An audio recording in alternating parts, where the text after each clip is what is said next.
Assalamualaikum warahmatullahi wabarakatuh.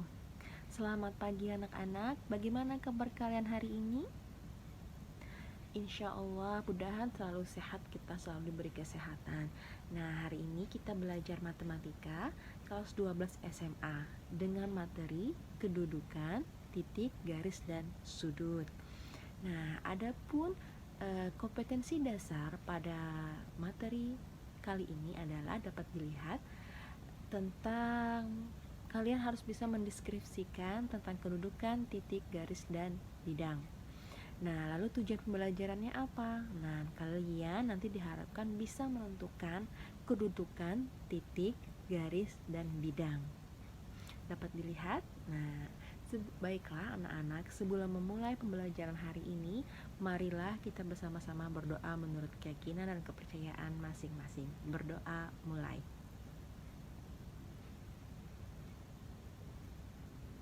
Berdoa selesai. Kita akan menjelaskan tentang pengertian titik, garis, dan bidang. Nah, apa itu titik? Dalam bahasa Indonesia, titik adalah merupakan akhir dari kalimat. Namun dalam matematika, titik memiliki kedudukan, namun tidak memiliki ukuran. Dia dipresentasikan seperti noktah, seperti tanda hitam, bisa dilihat itu adalah titik. Terus bagaimana mengekspresikan titik? Titik itu biasanya ditandai dengan huruf kapital. Misalnya titik A, A-nya adalah huruf kapital. Titik B, titik C, dan lain sebagainya. Itu adalah pengertian titik. Selanjutnya pengertian garis. Garis adalah suatu himpunan terdiri dari lebih dari satu titik. Nah, garis ini memiliki ukuran cuma panjang. Dia dipresentasikan seperti seutas benang tali yang menjulur atau yang diperpanjang. Terus bagaimana mengekspresikan sebuah garis? Biasanya garis itu ditandai dengan huruf kecil, garis H, garis L, garis M, atau dua huruf kapital, garis AB, garis AC, CD, dan lain sebagainya. Itulah pengertian garis. Terus kita ke bidang. Apakah itu bidang? Terus apa itu bidang? Bidang itu adalah kumpulan atau himpunan dari garis-garis yang lebih dari dua garis. Dia memiliki ukuran panjang dan lebar, berbeda dengan titik dan garis tadi. Seperti bidang datar, bidang datar yang terdiri dari misalnya segitiga persegi panjang. Segitiga terdiri dari beberapa garis, yaitu 3 garis. Berikut demikianlah pengertian dari titik, garis, dan bidang. Untuk selanjutnya kita membahas tentang kedudukan titik, garis, dan bidang.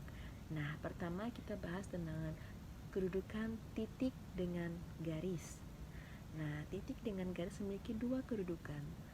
Misalnya titik T terletak pada garis, titik T di luar pada garis. Dapat dilihat pada gambar bahwa perbedaan terlihat jelas. Jika titik T pada garis, berarti di titik tersebut terletak pada garis, di dalam garis. Jika terletak di luar, maka titik T berpisah dengan garis tersebut. Bisa dipahami anak-anak? Ibu harap bisa. Sekarang berikutnya adalah kedudukan titik terhadap garis. Nah, kedudukan titik terhadap bidang. Dapat dilihat titik T itu di dalam bidang H. Kenapa di dalam bidang? Karena titik tersebut di dalam bidang H. Terus apa perbedaannya dengan titik T terletak di luar H? Berarti titik T itu terletak di luar bidang H, terlepas dari bidang H. Itu untuk kedudukan titik terhadap bidang. Selanjutnya adalah kedudukan garis terhadap garis lainnya. Pertama ada garis yang berhimpit. Apa itu garis berhimpit? Berarti garis tersebut saling menyatu, tidak terpisah. Dapat dilihat pada gambar garis A garis AB berhimpit dengan garis AC. Itu untuk garis berhimpit. Lalu bagaimana garis bersilangan? Garis bersilangan itu adalah dia memiliki arah yang berbeda, tapi dia tidak menyatu dan tidak memiliki titik potong. Dapat dilihat pada gambar. Selanjutnya, garis berpotongan. Apa itu garis berpotongan? Jika garis tersebut memiliki titik potong dan saling tegak lurus. Titik potongnya di mana? Garis AC berpotongan dengan CB. Berarti titik potongnya di C. Dapat dipahami anak-anak untuk kedudukan garis dengan garis lainnya. Selanjutnya, kedudukan garis terhadap bidang. Nah, untuk kedudukan garis terhadap bidang ada 3. Ada garis terletak di dalam bidang, berarti garis tersebut tepat di dalam bidang tersebut, dapat dilihat pada gambar. Selanjutnya, kedudukan garis terhadap bidang berkedudukan dia sejajar dengan bidang, berarti dia sejajar dengan salah satu rusuk bidang tersebut. Misalnya rusuk B, garis B sejajar dengan salah satu rusuk bidang B, dapat dilihat pada gambar. Berikutnya adalah kedudukan garis terhadap bidang, yaitu garis tersebut memotong bidang, berarti dia menembus bidang tersebut, dapat dilihat pada gambar. Bagaimana anak-anak bisa memahami? Bisa dilihat pada gambar untuk visualnya. Selanjutnya adalah kedudukan bidang dengan bidang lainnya. Ada 3 kedudukan bidang dengan bidang lainnya. Pertama, bidang A berhimpit dengan bidang B. Sama seperti halnya tadi, mereka menjadi satu, bidang A dan bidang B, dapat dilihat pada gambar. Selanjutnya, bidang A sejajar dengan bidang B. Dia memiliki arah yang sama, bentuk yang sama, sejajar. Selanjutnya, bidang A berpotongan dengan bidang B, berarti mereka memiliki titik potong dan saling menembus. Dapat dilihat pada gambar anak-anak. Bisa dipahami dan mudah untuk dipahami. Bagaimana? Bisa anak-anak?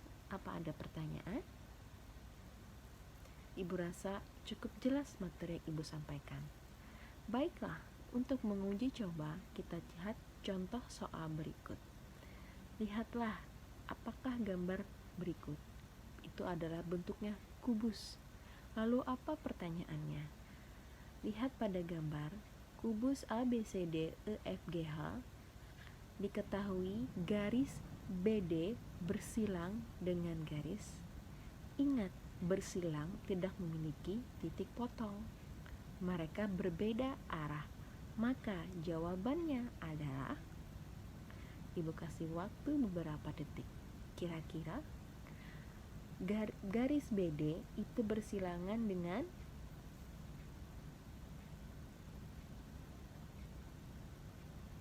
BD. Kalau FH itu adalah, kita lihat pilihannya. Kalau FH mereka adalah sejajar. Kalau BF mereka berpotongan karena memiliki titik potong di B. Kita lihat pilihan C itu adalah AC. Kita lihat apakah AC itu bersilangan dengan BD? Mereka juga tidak, karena mereka memiliki titik potong. Selanjutnya pilihan D. Apakah BD bersilangan dengan EG? BD dan EG. Bagaimana? Ya, benar. Itu jawabannya. BD bersilangan dengan EG karena mereka tidak memiliki titik potong. Paham anak-anak? Ibu harap kalian bisa memahami materi ini dan kalian bisa belajar lebih lagi di rumah. Demikian pemaparan materi kedudukan titik, garis, dan bidang dari Ibu. Jangan lupa belajar di rumah, terus semangat gapai impian dan cita-citamu, selalu jaga akhlak kalian dimanapun berada. Selamat berjumpa lagi. Assalamualaikum warahmatullahi wabarakatuh.